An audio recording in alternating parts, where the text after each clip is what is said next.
You're listening to the Foreign and International Medical Graduate Show, a podcast to inspire physicians in the process of immigration to the United States and access to graduate medical education.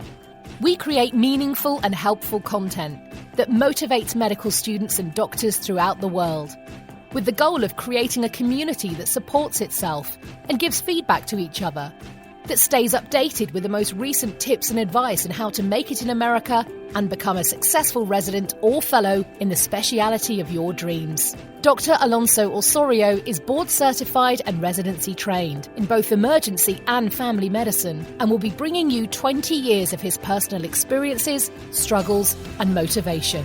We'll be chatting with people like you to talk about the lessons they've learned along their personal path, how to make an impact, and how we can all benefit from it.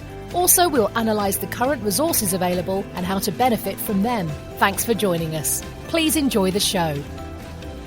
Yes, guys, I know, I understand. I have not produced any material in 3 weeks, and obviously, there is a reason for that to happen.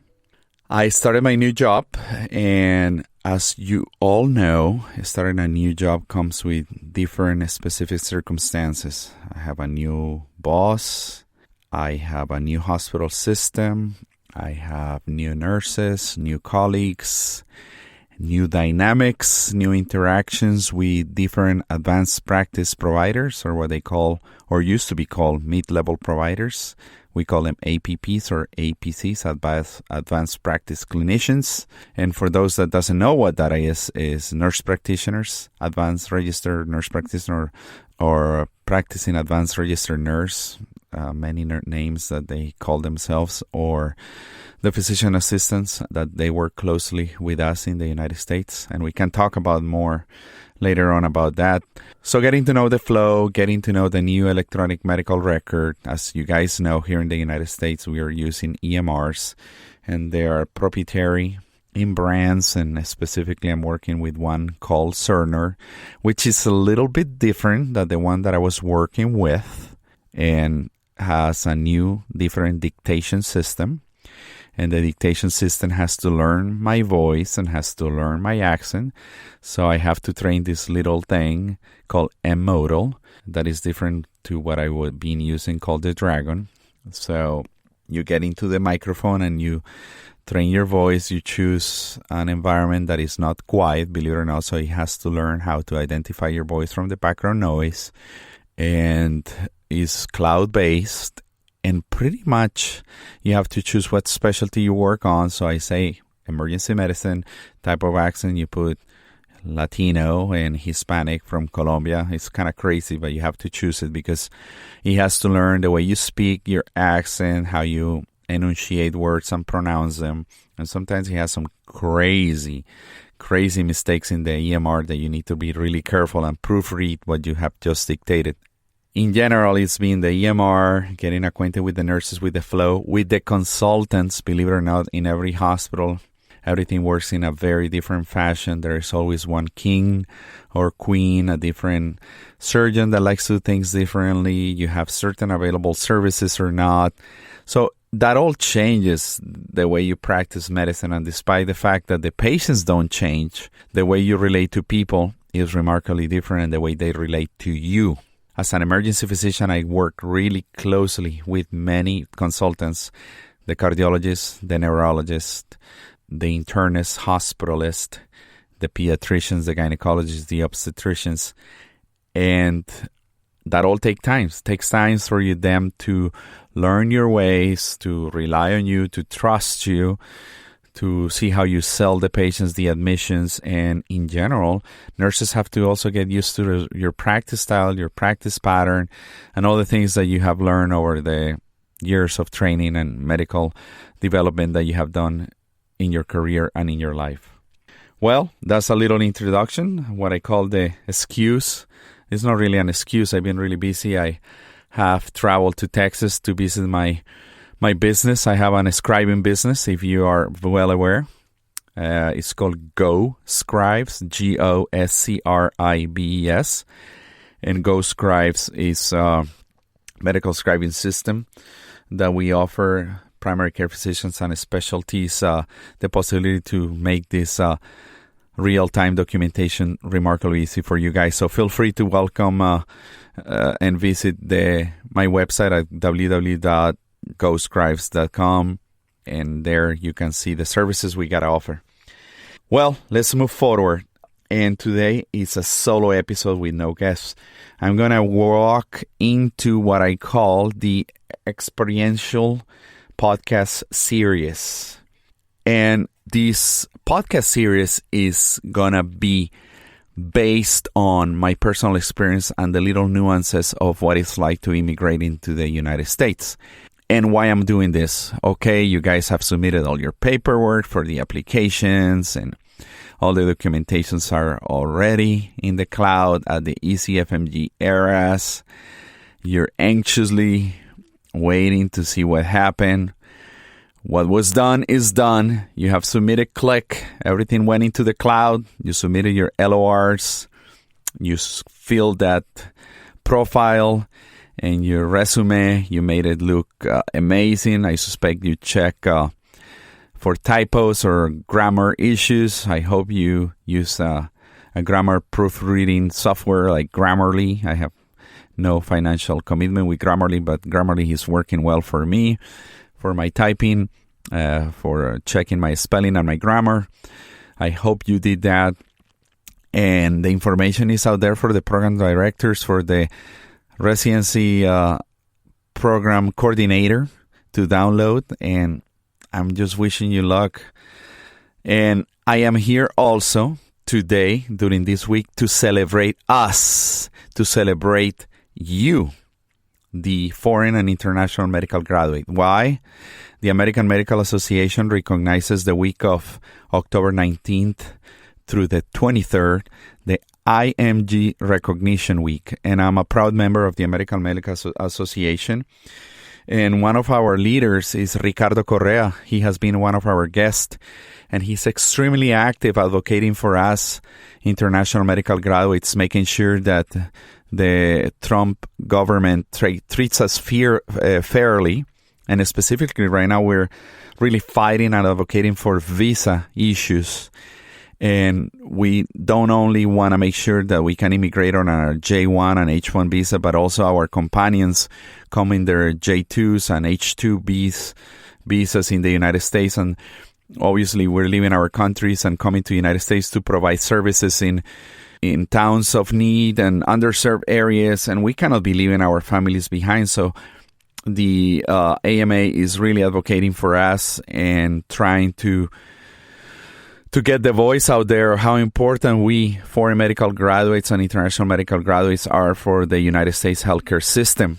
And I have no agenda, but I encourage you to join the AMA or visit the AMA, learn about what they have to offer, what they're doing for us and our crowd and our group, and how they're trying to unite us. And Dr. Ricardo Correa, I should invite him soon to come and talk a little bit about the efforts of the AMA and what it has done for us as a group, as a workforce in the United States. Having said that, with this recognition week from October 19th through the 23rd, I want to remind you all that us, the international medical graduates, we make 26% of the United States medical workforce. It means that we're 26% of the doctors in the United States. That's a quarter. It means that an American citizen or a U.S. person that walks into a healthcare institution, an emergency department, a hospital in the United States and their territories, it is extremely likely to be treated by an international medical grad. 1 in 4, a little bit more than that, is Colombian-based, Indian-based, Pakistani, Russian, Canadian doctor that will be serving the United States population. So we are a big deal, and we know that we get a chance. So it's very likely that 1 of every 4 positions in the United States will be filled during this match by foreign medical graduates. And I invite you to be confident, be you, and let's get motivational. I mean, you guys have done the hard work. You have put very long hours into this, have invested a lot of money and time into submitting this application. I want you to be confident and relaxed and be certain that you're going to get interviews. And if you get interviews, be blessed that you got 1, maybe 2, maybe 3, maybe 10, if you're blessed. And we're going to take them professionally and seriously. And I've been reading a new book.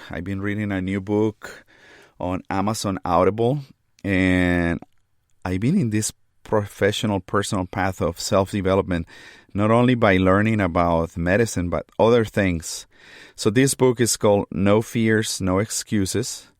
It's a book that takes about 6.5 hours to be read. It's written by Dr. Larry Smith, who is a professor and a specialist on career advice. And he talks about how to present yourself, how to ever be evolving, and how to not only follow your passion, but do what is right and learn to know about your niche and always be developing yourself to become a better person that is marketable and will be able to be retained and succeed within the U.S. workforce. And during the 4 hours of reading that I have done so far on this, he talked about how crucial is about the 15-second elevator pitch. And for those that don't know, the elevator pitch is going to be very much used in these interviews and interactions that you're coming to have within the next few months, which is what they mean by the 15-second elevator pitch is just imagine yourself getting locked in an elevator with the program director. I know that you won't be going in person, but just think that you're going into the hospital and he comes down into the main lobby and he says, "Hey, Peter, hello, Ravi. Welcome to Hospital X. I'm Dr. Murphy, and today I'm going to be conducting your tour and your interviews. Let's go ahead and jump into this elevator." And the door opens and you press floor number 3. That's where the office of the residency programs are located at. And in those 15 seconds of awkward closeliness and connection in this small, tight space, he will be asking you a simple question. So he says, "Hey, Ravi, how was your drive?" I said, "It was fantastic." And you have 15 seconds to say something meaningful, powerful, that will make you stand out among the crowd. And then this author deepens more into how crucial it is to use those 15 seconds to talk about yourself, but not only people want to know about you, but about how you want to help others. And that was a very interesting tip on interviewing. I mean, they want to know about you, but don't be so selfish that you only talk about yourself in a boring fashion. First of all, let me take a step back. We don't know how to talk about ourselves. We talk about other people. We talk about the sun. We talk about how the day went. But we don't really know how to talk about yourselves. Have you really sit down in loneliness and reflect? Do you know yourself? Do you know who you are? Do you know what you bring into this life? Do you know what kind of person, man, woman, you really deeply are? If you were given a minute to talk about yourself, have you rehearsed? Have you practiced and deeply seeked the meaning of who you are? I mean, I'm not trying to get philosophical, but have you really analyzed in a minute or two what has been your life and what do you have to offer? What are the good things in your life that you have done? A few bad things. What are you strong and weak on? And what strengths you have to offer, or somewhere, or a group, as the society? I think that's going to be crucial. Just do a little bit of introspection and deep down into you. Do a little bit of meditation. I've been into this meditation thing that has really helped me, and find out Find out. So you want to have those answers ready to come out. And don't be fearful. Don't be fearful about talking about yourself. But once you talk about yourself, try to see how that person, how that you, that woman, that man, that person within yourself, your soul, is able to connect with others, and how others can see you working and relating with other people during a residency training, during a fellowship, during this whole interviewing process. We want to know what kind of person you are. What do you have to offer from cross-culture experiences from Europe, from Australia, from Canada, from South America, the Caribbean, and feel comfortable talking about yourself. That's what it's all about. Well, as I said, these podcasts are going to be experiential. They're going to be a little bit about this, how to bring a little bit about yourself into the picture. And these experiences are going to be based on what life has been in America for me for 20 years. From the moment that I submitted that application to the IRS, to every little interviewing process that I went through and how I related to people, how new, fantastic, and different was exposing myself to the weather in the United States, to silly things of how to walk into a bank and open your first bank account, on how fantastic it is to receive your Social Security card in the mail, on how important it is to save money and put money away, in how it is going to be introduced into the life insurance business in the U.S., how to fill those forms for insurance in the healthcare of America that the hospital offers you, for dental benefits, vision benefits, how it's going to be daycare managed services that are offered through the hospital, other daily life things that I struggle with, how to walk into a dealership and get a car, how do you apply for credit, what does it take to build credit? It is not easy. My brother came with a worker's visa working for his company in Dallas, Texas. It took him about 2 years to build credit. How to do it, how to get it done, why it is so difficult. What is a credit score? What is credit worthiness in America? How do you get a loan for a house if you decide to purchase a house? What is a mortgage? How do you apply for a credit card? How do you submit an application for an apartment rental, a lease? All those little things that we foreign medical graduates have never dealt with in the American way are going to be documented in these next 3 or 4 episodes. And it's going to be a little bit of a solo conversation. And I'm going to try to make it energetic and happy. And I want you to immerse yourselves in what the process was like for me 20 years ago. And I think a few things have changed, but the essence has not really changed much.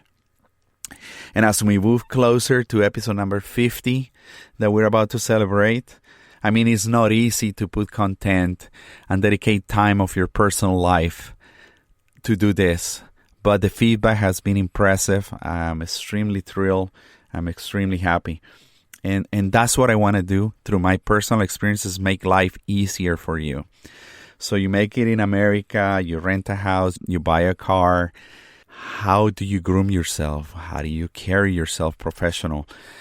The smells, the body odors. Let me give you an example here. The other day I was working through my new hospital and I came across this hospitalist, immigrant like me, and she had the most horrendous body odor. And she was walking through a cafeteria. I don't think she had self-awareness of her BO, body odor, how stinky it was. And everybody around her was extremely disgusted by this smell of sweat and lack of cleanliness that she had going on. And you can tell in her hair and her lab coat with food drippings. I mean, guys, you don't want to be that person. I mean, I felt like approaching her, but this was never done by her program director. This was never done by her attending physician. This was never brought up to her by her coworkers. I bet that this is not a new thing. But there is a way you carry yourself. Your white coat has to be white, pristine, clean. If you don't wear a lab coat, your dress has to be professional carry. You cannot have a dirty lab coat. Your buttons, your pockets cannot be ripped through. Like I've seen many people carrying books and notes in their pockets, progress notes, ripped through. Stains. Come on, guys. You can do better than that. Wrinkle lab coats. And your body odor, as I said, take a shower. Wear some perfume if you don't wear perfume, soap, or whatever you use in your culture. But in America, in the U.S., and I'm not trying to be nasty or harsh, we have to carry ourselves in certain ways. It's all about customer service. It's about perception. It's about how you project yourself. And that's the way I want you to project yourself from the day number one. I know that right now interviews are not happening in person, but if they were, just imagine that one day you're going to be walking into a hospital facility and I want to see the best of you out there. I felt like approaching this doctor, nothing I can do, but those little things, those little nuances, your shoes, how clean they are, your haircut, you name it. I don't know. For me, I have learned through 20 years that that's extremely important. And if you want to go up and escalate into the echelons of the medical society and your medical group and become the medical director, the chief medical officer, there's going to be a way that you need to carry yourself and speak and portray your message and use your body language to demonstrate who you really are. And this starts today. I mean, it's not only making sure that you speak proper English. That's job number one. I have not been able to get rid of my accent, but it seems that people understand me. A few things culturally sometimes come out differently and might be misperceived, and I'm working at it. But it's an ever-going process. So I want you to have a fantastic interviewing process. I want you to do great. I personally just went for a job interview in Texas. I rocked it. It was amazing. I'm waiting to hear back from that. It's a fantastic job during this pandemic. Nothing like that has been heard of, and we'll see. I'm extremely happy with my current job. We'll see what happens. I'm always seeking for what's the next best thing for my family, for their education. Oh, talking about education, yeah, finding schools in America. There is a public system. There is a private system. Like anywhere in the world, education is free if it's public. You're going to be attending school close to you, either elementary, middle school, high school, depending on how old your kids are. There's going to be a process of culturization for your kids, for your wife, grocery shopping, the malls, how to obtain a driver's license, how to pay taxes. Welcome to America. You will be paying taxes. You will be getting probably a tax income return, a little check, how much the taxation will be depending on your tax bracket, on your income. What is a 401k? What is a 403b? What is a college retirement plan for your kids? What is a short-term versus a long-term disability insurance? What is malpractice insurance? How malpractice insurance is and how this works. How the medical legal system works here in America. You know that they're going to be suing you. These attorneys, like the way we wake up every day to take care of patients, they wake up to sue you. The other day I'm talking to an attorney, and this is kind of getting a little bit off track, but I'm talking because I'm getting really upset about this. Getting a little bit off track, but I meet this attorney and say, hey, doc, have you been sued? I said, no, it's been 20 years, knock on wood, I have not been sued. I've been taking care of about 2,500 to 3,000 patients a year, and I've been doing this for 20 years, so that makes it 30,000, 60,000 patients that I have taken care of. They said that you get sued in average once every 5,000 patients encounter, so that means that you're expected to be sued probably 4 to 5 times during your lifetime, and it's a matter of odds. It's not when you're going to be sued, it's if you're going to be sued, it's when you're going to be sued. Eventually will happen, and this attorney says, Doc, the way you wake up every day to take care of patients is the same thing that I do. I wake up to sue doctors. So don't take it personal, dude. He tells me, if you get a subpoena notice on the mail by process delivery officer, don't get surprised. I need to make a living. I need to make money. And that's how American society it is. They don't care about your proceeding as a doctor. It is heartbreaking. It is devastating. I have seen friends that this destroyed their lives. And this is something that I have to work on, because we doctors wake up every day to do our best and heal and help people. And this a-holes on the other side are suing us for our proceedings because the American public, the customers, do not want any mistakes to be committed by any doctors. We practice very, very cover your ass medicine. That's what makes healthcare expensive. And we can talk more about that, the type of medicine that we practice in America, the unnecessary testing, unnecessary blood work, unnecessary radiation, unnecessary consultations, just because these attorneys do not leave us alone. Another aspect, continuous medical certification, ongoing board credentialing, licensing with the state, licensing in multiple states, how difficult it is to get licenses in some states like Florida, Texas, and California. Some other ones are easier, etc. There's so many aspects to this. And I'm going to tell you guys, from day number one, from the day that you get your first document that ties you up with the United States healthcare system, make a folder. Make a folder of the letters of recommendations. Make a folder of your resume. Update your resume. Keep it safe in a safe computer. Back it up. Print it. Put it away. Every single document that you get, the DEA license, the Florida or the state drug prescription license, your driver's license, your social security number, your immigration documents, everything has to be properly organized and tabulated in an easy, accessible way, because it's been 20 years that I've been in the United States, and through this re-credentialing, an ever ongoing process of credentialing with hospitals and institutions, you have to have all that data close to you and available immediately, readily, and easily. So keep a tab on your ACLS, PALS, BLS. Be sure that you get it renewed, and all your documents have to be safe. The flu vaccinations, the titers, etc. All the things that we need to get credentialed in the United States, keep it handy. So with all that being said, I think we're gonna take on into the next 3 episodes on this experiential review series of what is life in America and how to become an amazing physician in the United States.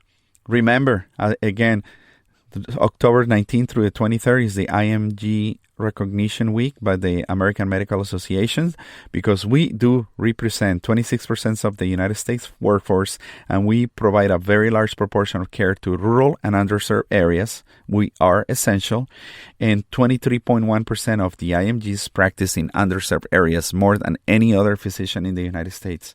I know that this will be a very long journey, but it will be a very fruitful and rewarding journey after all your years of training in the United States of America. Elections are across the corner, around the corner, and I voted.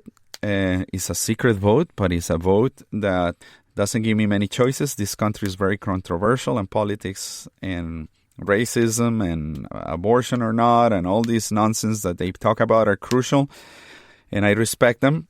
Anyway, stay in touch. Please leave me feedback.